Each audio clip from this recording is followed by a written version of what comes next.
Sweet baby Jesus! Pretty. Hi, everyone. Anthony Fantano here, the internet's busiest music nerd. And it's time for an album review that I'm sure you saw coming. The Throne. Watch the Throne. Throne. As you probably already know, this is a collaboration between two of the biggest rappers out there right now, Jay-Z and Kanye West. And they've been building up to this album with a lot of teasing, some pictures, 2 tracks, Otis and h.a.m. And you know what?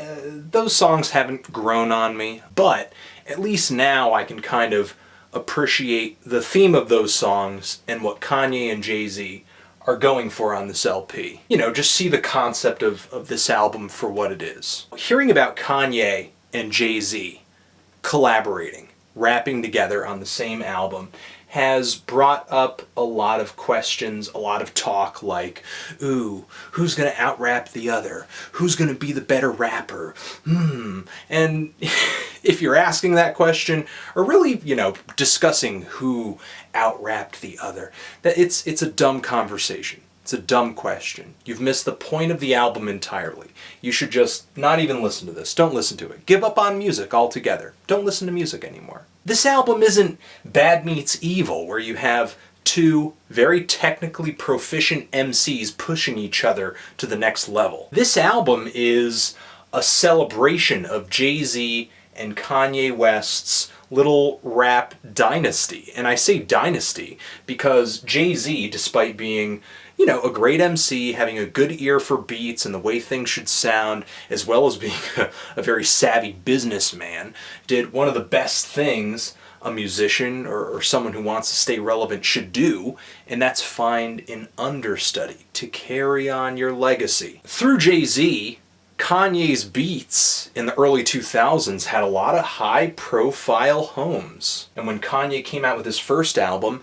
it had the backing of Jay-Z and Rockefeller Records. Every one of his albums have. And together these guys have constructed one of the longest runs of relevancy in rap history. 15 straight years of unwavering popularity. No matter how talented or relevant you think Kanye West is, he wouldn't be here if it wasn't for Jay-Z. This album even points that out when Kanye is rapping about coming up and meeting No ID and giving Jay-Z beats. And also when Jay-Z is rapping about being king on the last track and kind of making Kanye royalty, and Kanye pledges loyalty to Jay-Z. It's kind of cult-ish. So don't come into this album expecting a fiery lyrical competition between Kanye West and Jay-Z. Don't even call this that. Why would these guys even do that? What do they have to prove? I mean, to Kanye and Jay-Z, greatness is proved through popularity. They've gained legitimacy in the hip-hop community and beyond. So Watch the Throne is a pop rap album meant to keep these guys relevant and struggle for the top of the charts. And what better way to stir up controversy than to do an entire album together and steal the spotlight away from Drake and Lil Wayne and Nicki Minaj and Rick Ross for a few weeks. Okay, so that's the context of this album, the story. The music is a completely different thing for me. Do I enjoy the music? Like My Beautiful Dark Twisted Fantasy, I feel really polarized on this album, finding tracks on here that are like some of my favorite hip-hop songs of the year, while others were extremely disappointing and kind of confirmed my worst fears about this album, and that's that Kanye and Jay-Z would come on here rapping not like rappers, but like celebrities. Like on the track Otis. It's interesting that these guys would have the balls to sample Otis Redding #1, but I'm really kind of like fed up with hearing that same cut over and over by the end of the song. And, you know, to be honest, I just don't feel like hearing Kanye and Jay-Z brag here is any different than hearing them brag anywhere else. Who are they really competing against? You know, it's like they're throwing punches at an opponent who isn't there. It's like pro wrestling. You can watch it and get excited over it and pretend that it's real, but we all know that it's not.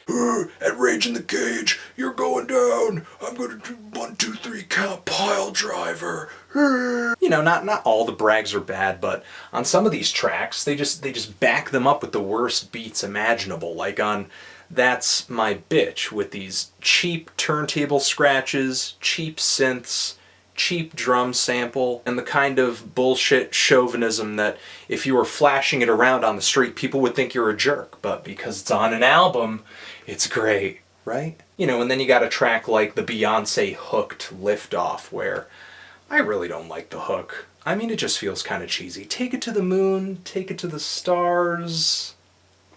Aren't these guys lyricists? And Made in America, where sweet baby Jesus, Frank Ocean from Odd Future shows up, and Kanye and Jay-Z rap about their success in a way that I would only care about if I cared about them as celebrities. The one thing I took away from that track is that Kanye West is still rapping about that stupid South Park episode in 2011. Oh, but you know, he's designing now.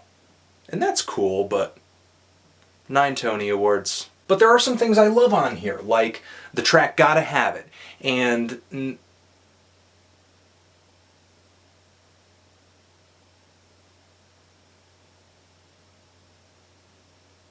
the third track have some of the smoothest beats on here. The weird vocal sampling actually works in favor of Gotta Have It.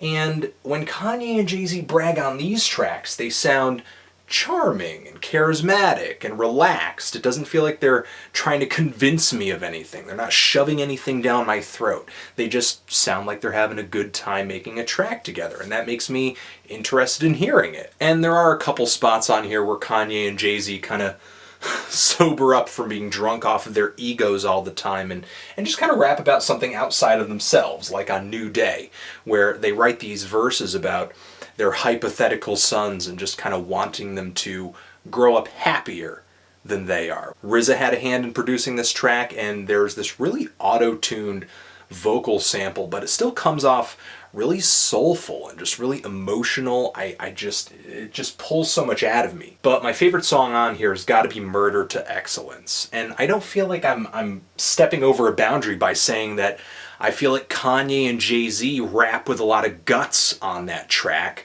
because they're rapping about something of consequence. They're rapping about something, you know, with substance. Violence, urban violence, black on black violence. Not to mention the beat is fantastic with the opening acoustic guitar, and it sounds like a chorus of girls sampled and just looped again and again. It's just got this epic feel, and I love the way this album ties up with Why I Love You, and that track is really anthemic too. Hearing Jay-Z and Kanye actually rap about, you know, their relation to each other is interesting, and hearing Jay-Z kind of paint his climb and his place at the top as a lonely place where people kind of grow paranoid is real. No matter what I think of Kanye and Jay-Z, they are popular. They're successful. That's how they've gauged their greatness. And if that's what greatness is to them, then they've achieved it. And if you're interested in celebrating that with them, then you'll like this album. These guys have made a lot of songs and a lot of albums that I love, that I think are great, that I think are standouts. But the thing is with me, my love stops there. I don't love Kanye and Jay-Z as personalities, you know? And maybe that's partially why I'm not on board with this album. I'm kind of feeling a strong 5 to a light 6 on this, on the fence. Had really high moments and really low moments for me. But what do you think of this? Are you loving it? Hating it? Why? And what do you think I should review next? Thanks for watching all the way through, guys. Anthony Fantano, you're the best. Kanye and Jay-Z, The Throne, watch The Throne forever.